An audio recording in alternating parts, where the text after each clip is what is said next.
Hi everyone, Beth here. I just wanted to let you know that the Design Dialogues podcast is going on a little summer break.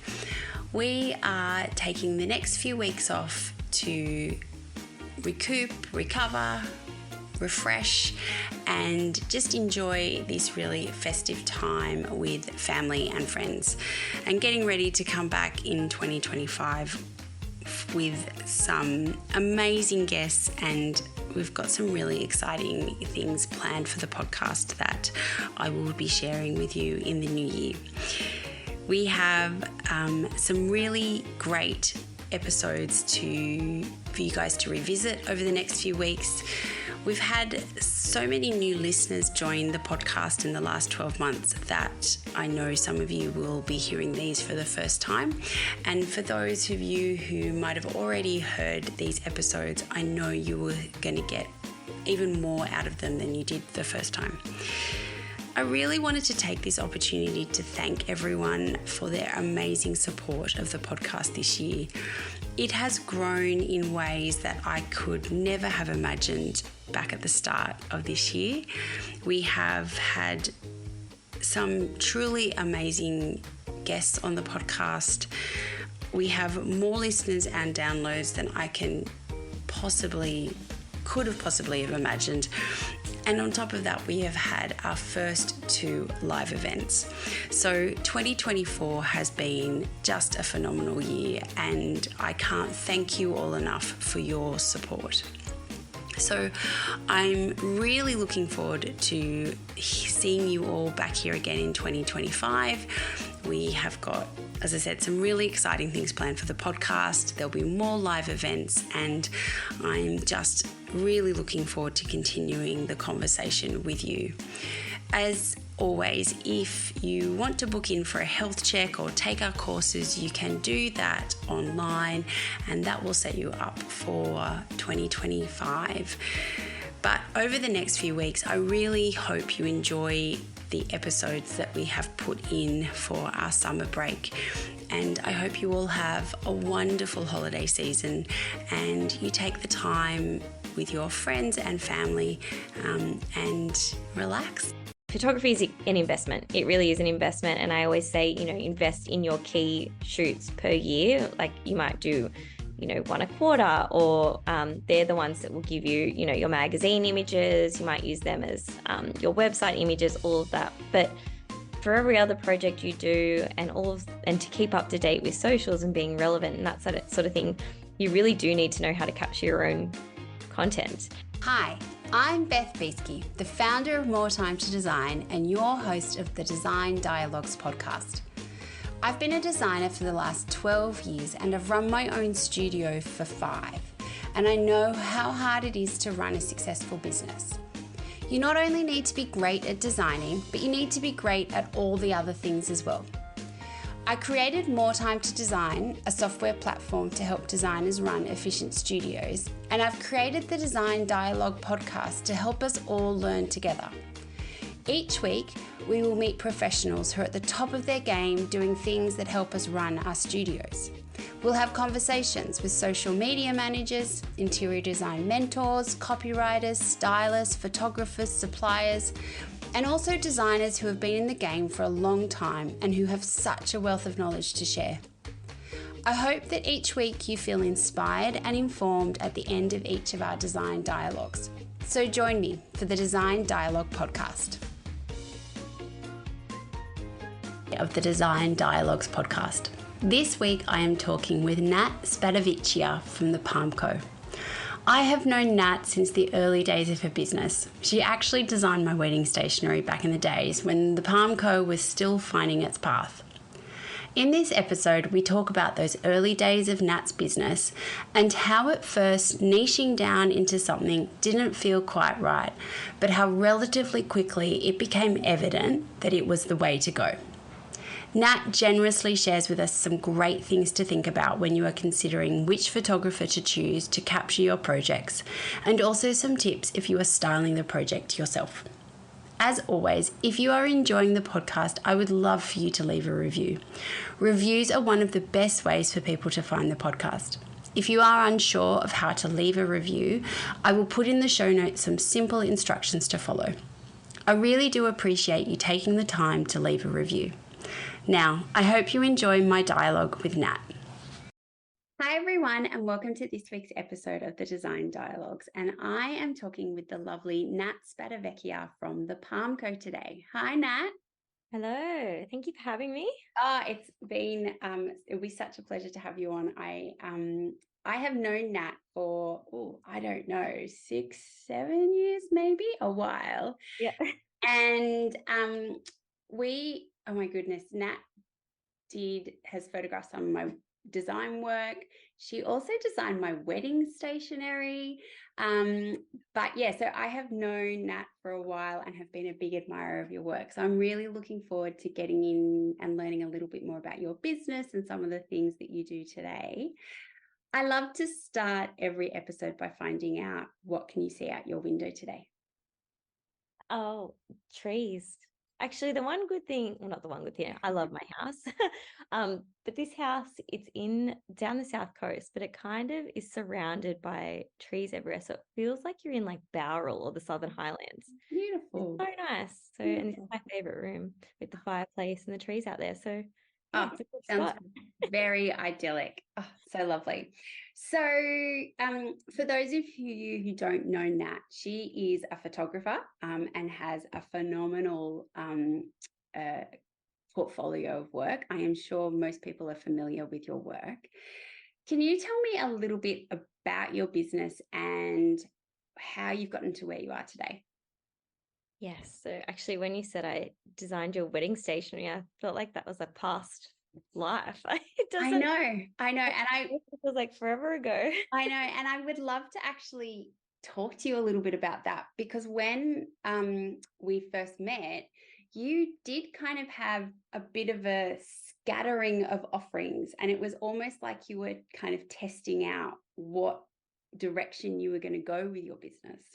Yes, I started out I'll go back to the beginning. I did a Bachelor of Design. So I majored in graphic design and textiles, and I think I left and was like, I'm going to design a homewares range. And I really wanted to get into that sort of side of things, but actually ended up going down the graphic design path. And so I worked as a graphic designer for quite a few years.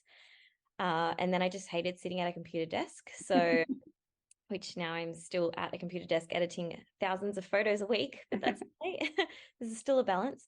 But yes, I did graphic design for years, and then I really loved interiors and wanted to get back into the interior world. Obviously, studying textiles, I kind of had always thought I would do homewaresy type stuff, but yeah, so then I ended up getting a job doing styling, and I started as a property stylist.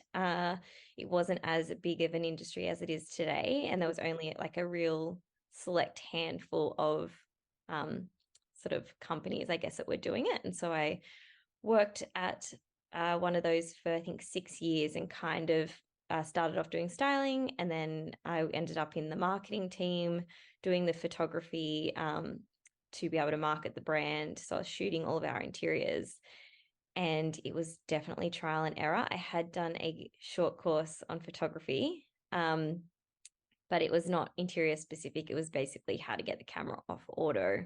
Yeah. And that was it. And then I think I did that course when I was doing graphic design and never really took it much further than that. And then when I got into interiors, I found that I loved it. And so I did a lot of shoots for the company I was working for, and just taught myself how to capture the style that I wanted to achieve. Yeah. So yeah, did property styling for quite a few years. Then I got married, came back from my honeymoon and was like, I'm going to go out and start my own thing. And that's when I thought I had a background in graphic design. I had a background in interiors, and I also had photography. So when the Palm Co started, it was like a multidisciplinary studio. It offered design, so a lot of like branding, but I was kind of doing everything and anything. So wedding stationery, logo design, websites, like a bit of all of the things. Mm. And yeah, I was also doing interior styling and also photography and styling. So yeah, that's how I'm doing all of the things. And I remember I did a business coaching mentorship program, and my business coach at the time was like, you have to niche. And I was like, no, I just kept thinking if I went like a niche on one thing, the business wouldn't grow. Whereas Yeah. I actually found it's the opposite. If you do niche and you really find what you love and what you're good at, what you enjoy, that's when it actually grows. So yeah, I sort of started to niche down smaller and smaller and smaller until now I primarily just do interior photography and editorial styling. Yeah. And so did you always know that the photography was ultimately where you wanted to get to? Or was it just kind of like organically you kind of like things dropped off and you're like, actually, I don't really like doing that? Or like it just kind of got there eventually that photography was kind of the last standing thing that you love doing? Yeah, it kind of organically happened. I definitely, when I actually started the Palm Co, I wanted to go down the path of interior styling and design. Yeah. And so I thought that element of the business would be the thing that took off. But obviously, being in the design industry, I knew a lot of people in the design industry and a lot of people that were after a photographer. And I kind of just worked with a couple of friends. And then um, there was like from that, it just was like word of mouth. And it just kind of grew that way that everyone was kind of looking for interior photographers. And Instagram was only just sort of like on the rise and people wanted to get their work out there. It wasn't what it is today by any means. But it was still people were finding that they really needed content. So yeah, I guess I didn't love the design side of things. And I think I knew like graphic design. I think I Yeah. knew for a while I didn't love graphic design, but it was what I was kind of the most trained in. Yeah. Um, and so I included it. I also think being a creative, you kind of like to challenge yourself and do multiple things. Like I love being able to do different things. I Yeah. think doing the same thing over and over again is just what I would get bored. But yeah, I liked offering the different things. Yeah. Yeah, that's awesome. I think that thing about niching down, like I do think when you first start, you're like, there's just not going to be enough work in one spot kind of thing. Mm. But it is very true. I think it becoming an expert in that one thing and becoming known for that one thing, it's a lot easier for people to understand that rather than going, well, you're a graphic designer, or you're a photographer, or you're Yeah. what are you kind of thing. So yeah. Um, and your photography, it is very kind of recognizable. It has a very distinct style about it. And you obviously bring the styling to it as well. How did that just kind of develop over time, or did it something that you kind of have always just intrinsically thought that way and done things that way? Um, I think I I always loved reading like home interior magazines, like Yeah. interior magazines. So I loved reading all the industry magazines and I loved looking at the photos. And I always, when I was doing property styling, I thought, oh, how can we get into a magazine? Like I always thought Yeah. it'd be so cool to be in a magazine. Mind you, property styling is so different to editorial styling, which I now know. um, but when I started out and I was a bit clueless, I thought, yes, we can get there. Um, so I think I always knew what I wanted the pictures to look like. Yeah. And the styling is such a huge part of that for me. I think I couldn't do the photography without the styling. And even now, when I do just photography, my eye is always on the styling. And I always think the styling has such a big impact. And if it was the way it styles, really does reflect the end result. And that's what I try to explain to clients when I think it's so important to do them together. Yeah. Um, so yeah, I think this it's developed over time, obviously by experience and just Mm. working at different properties and that kind of thing, but also knowing what I wanted the end result to look like. I wanted it to always have an editorial look. Yeah. I'd never loved real estate photography. And I never wanted to be a real estate photographer. So I just completely skipped that phase and went straight all out at the editorial with the Yeah. editorial styling. So yeah. And I think as well, just I really enjoyed it. So it was such a hobby for me. I just used to love doing the styling as like an add-on. And now I've just included it as its whole other thing. So now there's going to be lots of people who are like, what does she mean by editorial styling and property styling, and how are they different, kind of things? So give us a bit of a quick snapshot. What are the differences between it? Because there will be some designers who might be listening who they might not have the budget for a photographer and a stylist. What are some of the things that you would say are key to getting right for a more editorial look? So for editorial, I think definitely flowers, especially kitchen shots. Like they seem to be like, the heart of the home. So I think if you get a beautiful kitchen shot, a beautiful bedroom shot, and a beautiful main living, you've got a good chance of getting them into a magazine if they're styled the right way. So editorial styling is things that like you're really trying to style it to make you feel something. You want the audience to feel like they're there. So you want things that would exist in the house. So perishable items like fruits and flowers and thrown linen napkins, dining settings, like not set up necessarily on a table, but you do want plates and things that you would actually find in a house. Yeah. So that's where editorial styling comes into place. And property styling is more just styling it so people can see how a space can work in terms of the layout if you lived there, and spatial awareness. It's not necessarily about the beautiful things you're putting in to complement the design. It's more about spatial awareness. Yeah. Whereas editorial is very much about complementing what the designer has done and making the audience feel like they want to be in that space and like they are there. Yeah, and it's so true. Like, you see a beautiful image and it evokes something, kind of thing. And that's, I think, so crucial, kind of thing. And it doesn't have to be complicated. I think, designers can sometimes, not always, but I think they can kind of overthink it a little bit, kind of thing. Yes. And I suppose as well, like for designers who might be starting out and, as I said, might not have the budget for a stylist, I suppose drawing inspiration from images they see in magazines and going, well, what have they done? And what is that emotion that image is evoking for me, kind of thing? And how can I recreate that in my own work? Yeah. And I think as well, like I do get a lot of people messaging me saying, what are those flowers? And like, where did you get that chopping board from? So I think it's all the little details that are put in there that do make it like it does evoke that response in someone and make you feel something. That's what the workshop's all about. So I know that there's because it's a huge investment when you're doing styling and photography together. I mean, even when you're doing them separately, styling and photography are still such huge investments. That's what the workshop is, to teach you how to, really how to style your own projects and how to capture them as well, if you wanted to do all that kind of stuff in-house. Yeah.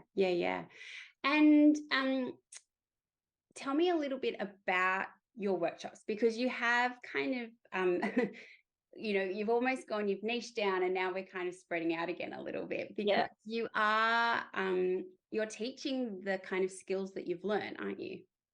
Yeah, I mean, I am definitely teaching the skills that I've learned. I think there's a need for it now. Like I said, social media, people really just need content. But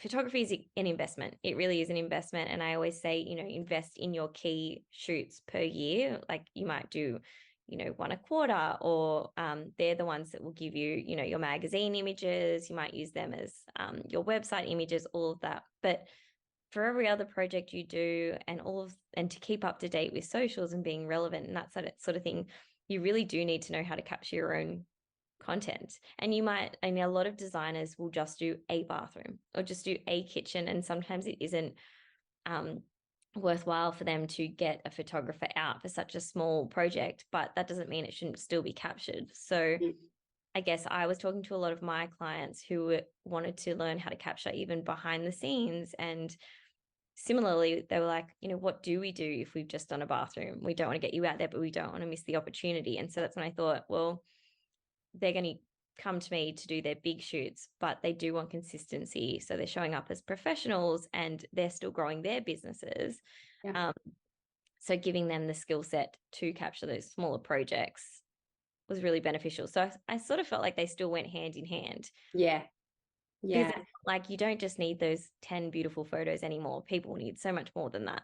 Yeah. And I think that's the thing as well. Like, I think for interior designers, I think there are always going to be those small little things that it's not worth, like the budget just isn't there and the project warrant being photographed.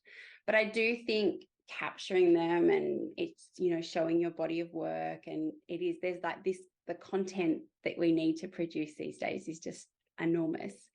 So yeah, I think that's really handy. Talk to me a little bit about what should an interior designer be thinking about when they engage a photographer to capture their work? Because obviously, as you said, it is a big expense and a big investment. So you want to be as organized and, you know, have put as much thought into the day or the 2 days as you possibly can. What are some of the, like, what is a great experience for you as a designer working with, as a photographer working with a designer versus a bad experience? Let's go with the bad experience. So we end on the high one. A bad experience is just someone that has booked you in, but then they sort of think that's where it stops. Yeah. They just don't get out of it what they should get out of it. And I guess my whole business is based around, I want, like, the Palm Co it's not really about me. It is about showcasing my clients' work and making sure they're really proud. I mean, these jobs go on for sometimes like years. I mean, they definitely go on for months, weeks. So at the end of it, you want something that you're really proud of and that you get the satisfaction out of, and it's just done really well. So I will always engage with, once the job's been booked in, like, we find out a bit more about the project, the rooms, we try and get some photos so we can really wrap our head around it. And then we'll work out the time to shoot it. So I guess clear communication is a really good experience, because the more information we have, the more they're going to get out of it. And we give our clients like a pre-shoot checklist where basically it just explains to them that the property needs to be professionally cleaned, declutter. They need to obviously communicate with their client if they're still there, that, you know, we might rearrange things. It's got nothing to do with their personal style. It's just what looks best through the camera. And so I think just really clear communication is so important. Getting a cleaner in, and just, if they're styling it themselves, obviously getting in there and styling it before us, just to save on time, because styling can be a little bit overwhelming. So I guess a bad experience is when I've just arrived, the property's not complete, there's been no communication, we've tried to get photos. These are probably from my early days where I have a lot of things in place now that I don't get to this point anymore. But it really doesn't affect me, it just affects them. They don't get the photos that they want. It's also just a really overwhelming experience for them, and we can't really focus if there's not a clear, like, the property isn't ready. And then a good client experience is, obviously, we've had a lot of communication in the lead up, just enough communication so that we basically take the stress off them. It's not supposed to add any more stress. We get there, you know, the homeowners, if they live there, have gone out for a couple of hours. We walk through, everything's clean. We walk through, we chat through the brief, we make sure we're all on the same page. And then we'll go through, if the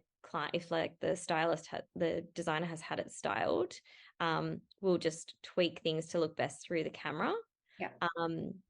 We won't really rearrange too much though, because obviously they've set it the way that they like. If we're styling it, we'll just style and shoot as we're going.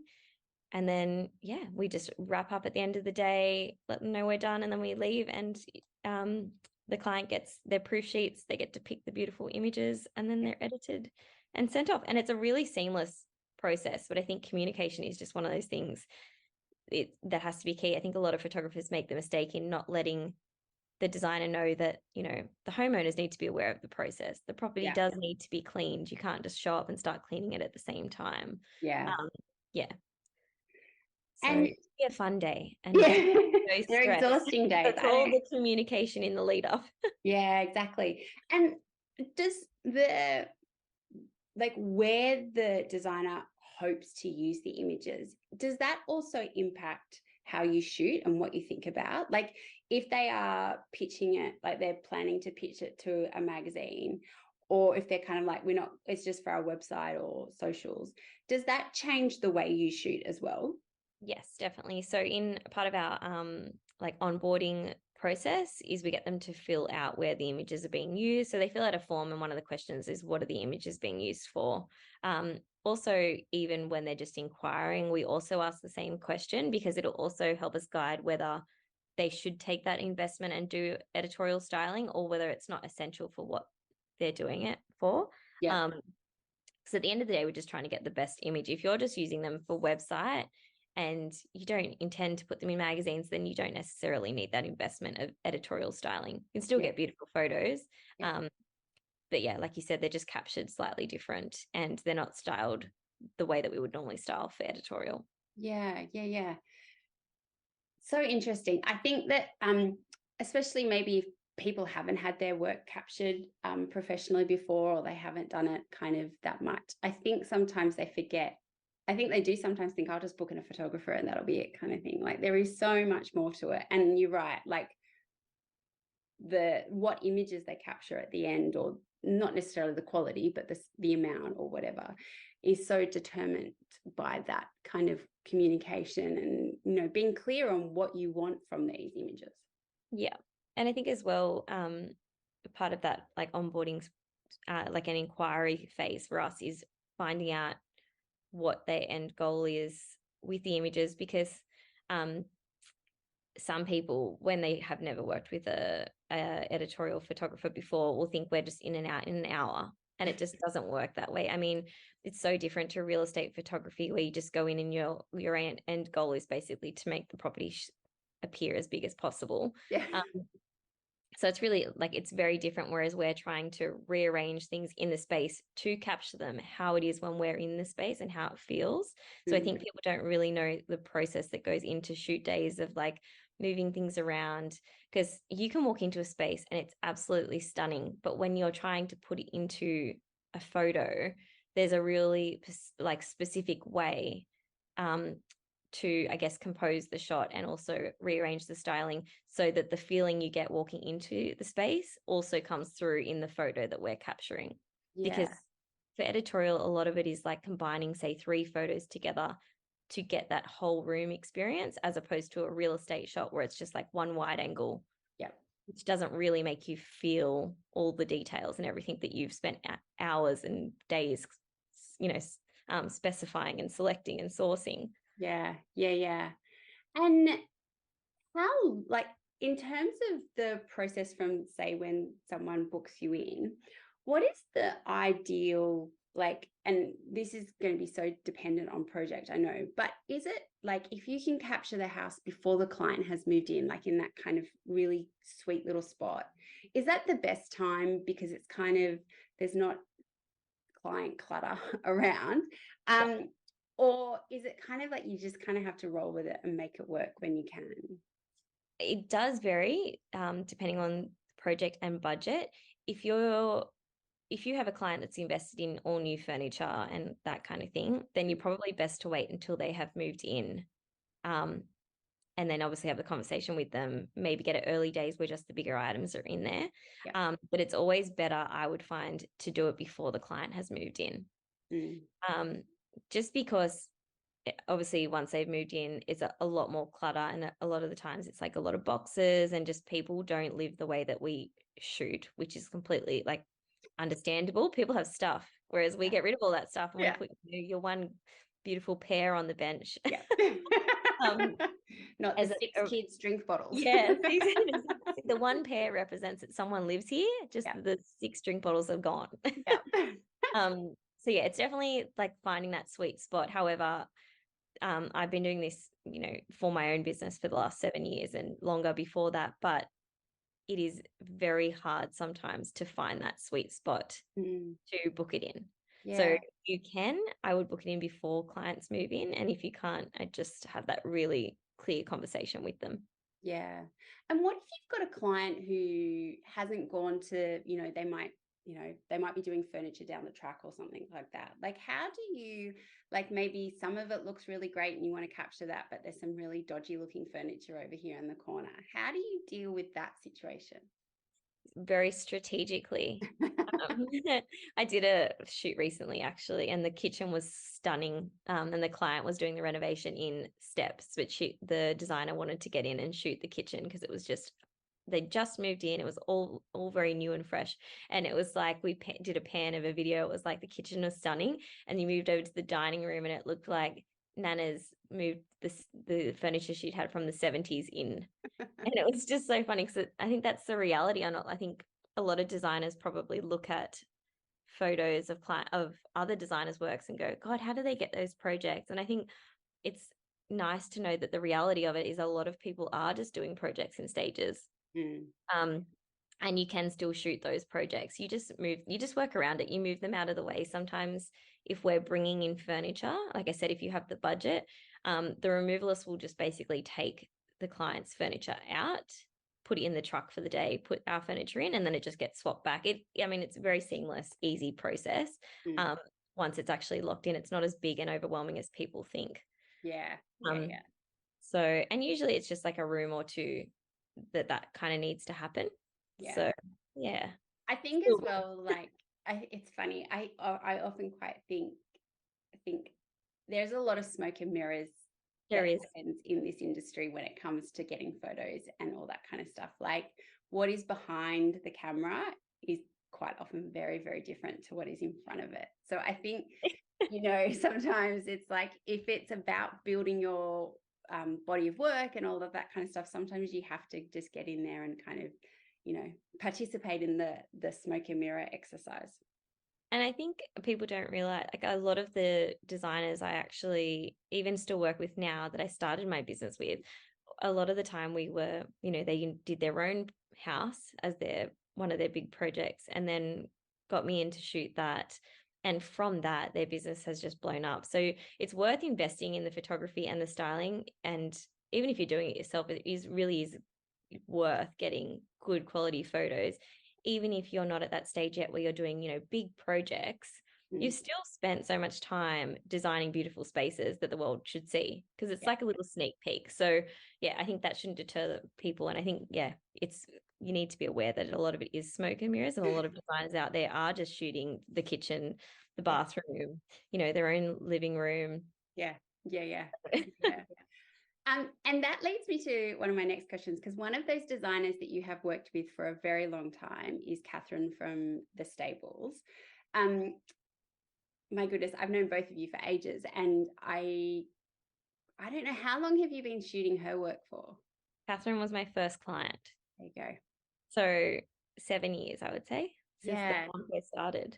Yeah, wow. And but I knew her a few years before that as well. Yeah. And you can kind of see, like, you guys, your work or your styles go so well together. So it's, it's not surprising that it's a very successful working relationship. And is that something where you would encourage designers to kind of find a photographer that the two styles align? Because obviously different photographers are going to give you a different look on your photos. And so does it help having that relationship grow over time?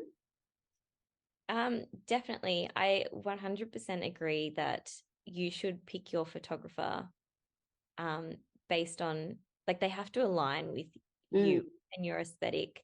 My favorite jobs are when I go to projects and I get along so well with the designers. I love their aesthetic. It doesn't feel like work. It's a really enjoyable day. Whereas I've also worked with people in the past where it hasn't aligned, and I probably knew that it wasn't going to be a perfect match. And it's more, the photos still turn out beautiful. It's just more that it's not the type of work that I would want to be capturing, or, the designer would be like, well, Nat doesn't normally capture this type of thing. So I think it is really important to, pick your photographer, like, research into it. I think word of mouth referrals for me have been the best. So people that have actually referred me and they've looked into it and they actually want to work with me, for me, I think when you do just pick a photographer based on, nothing really, you're not going to get the best outcome. Yeah, and I would say as well, I suppose, like one of the criteria is because, as we've said several times, this is an investment. So I'm sure the financial cost is a big driver, but I think as well, yeah, I think it is such an important working relationship that we have as in designers. But yeah, I think, as you said, like definitely it's got to feel right. It's a bit like having good tradespeople and good builders. Like you want them, when it works well kind of thing. And I think everyone knows when it doesn't work well. Yeah, exactly. And I think as well, like it isn't photography is such an investment. I have so many people that have come to me though once they've already had it shot by someone else and not been happy with it. So sometimes it's like interior design, really. People often bargain you down on your pricing and you just think, well, no, this is what I'm worth. And then you'll often find probably that whoever they do go with that is doing it at a very reduced rate is probably not going to align with what the end result should have been. Yeah. Yeah, I think I would go with who aligns with you, what aesthetic you like, the look of, the level of work you're at as well. Like when you're starting out, there are a lot of entry or start out photographers as well that are still really good and the level aligns and the aesthetic aligns. I mean, I was obviously just starting out when I started working with Catherine, and I've evolved as she's evolved over the years as well. But yeah, I mean, we're just friends now. It's nice. Well, she said when I talked to her, her. she doesn't even need to turn up now to her shoot. Yeah, no. Well, she usually turns up for a chat, which is nice as well. So yeah, it's so important finding. I think that's with any people that you like outsource work to in your your business is your baby. You want to make sure that you're entrusting it in the right hands. Yeah, and I think it's like, as you said, there's some of these projects can go on for years. And, you as a designer, you invest, it's your body and soul almost into them sometimes. Like they are a lot of, they take up a lot of our lives. So then the person who you choose to capture that, to then amplify that into the world is so important. And you don't want it to just be anyone because, yeah, like it's been such a big part of your life that you want the documentation of it to be as beautiful as the real thing. Yeah, I agree. And so, you're a very creative person. I know you've renovated your own home and you're definitely living all the creative lives. How do you find your inspiration, draw inspiration, and maybe how do you fill your creative cup when it's feeling very depleted?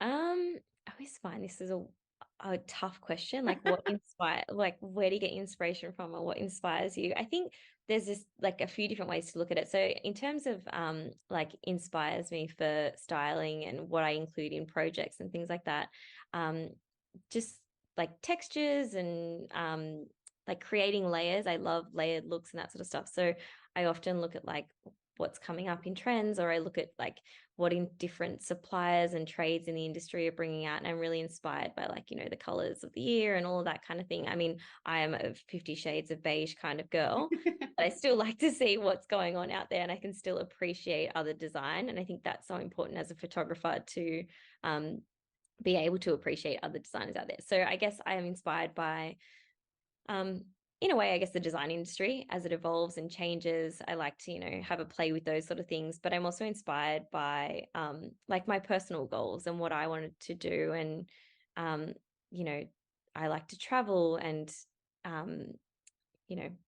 spend time with my little boy and my family and do Pilates. And I think all of those also impact on what sort of jobs I like to capture. And I guess like shooting things like Pilates studios and cafes and all that kind of stuff would be what I would say is like passion projects. And what I do is like my little creative outlet because I have issues with not shooting.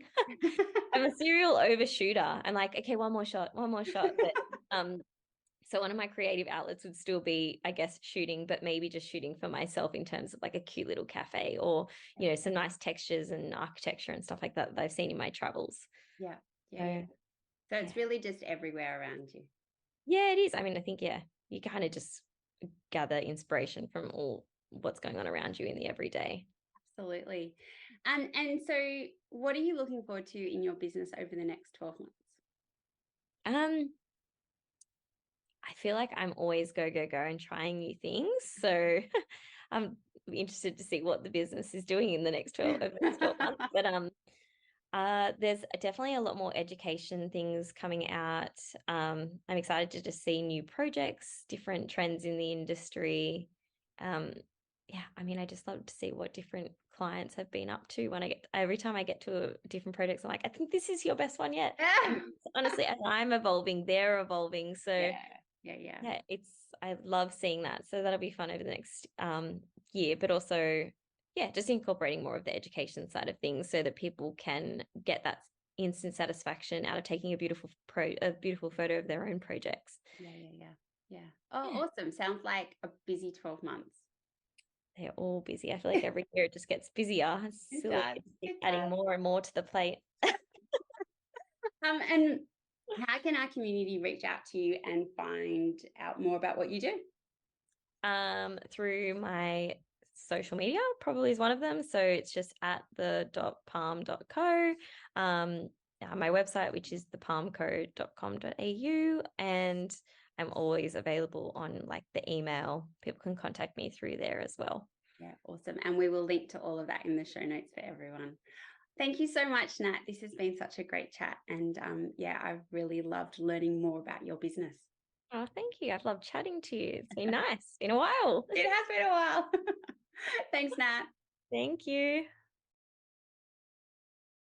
I hope you enjoyed this design dialogue with Nat. So many great things in the interview with Nat, but I think one of the most helpful was around what to do after you have booked the photographer. It's not just a matter of turning up on the day. The preparation that is necessary for a good shoot for both the designer and the client is so important.